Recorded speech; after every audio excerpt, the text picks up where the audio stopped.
Jason had just returned home from military service when two police officers approached him for questioning. Seeing this, Jason pulled out his identification, but the officers didn't even bother to look at it. Instead, they demanded to search his backpack, clearly looking for trouble.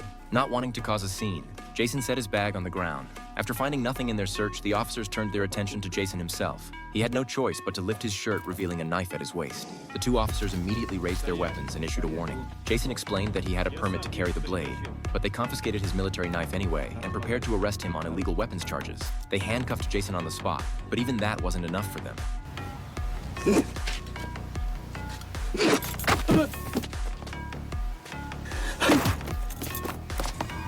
Surprisingly, Jason proved incredibly agile, dodging several baton strikes they threw at him. It wasn't until one of the officers drew his gun that Jason reluctantly agreed to go with them to the station. Little did they know they had just messed with the wrong person. Upon arriving at the police station, they happened to run into the chief. After examining Jason's credentials, the chief discovered that Jason was a Special Forces colonel. To avoid unnecessary trouble, the chief quickly ordered his subordinates to return Jason's belongings and invited him into his office to apologize. Seeing the office filled with expensive luxury items, Jason immediately realized the chief was just as corrupt as the two officers. The chief, sensing Jason's suspicions, warned him not to meddle in affairs that didn't concern him before letting him go. Уезжай отсюда, майор, чем быстрее, тем лучше. Как сам понимаешь, это не просьба.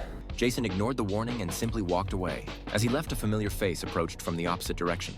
Anna, a waitress from the local diner whom he'd met once before. She had come to the station to pay what they called protection money. After placing the money on the desk and preparing to leave, the chief suddenly had malicious intentions. Jason, who had just stepped out, realized he'd forgotten his radio in the office. When he returned to retrieve it, he walked in on the chief about to assault Anna. Seeing Anna cowering helplessly in the corner, Jason, as a soldier, couldn't just stand by and do nothing.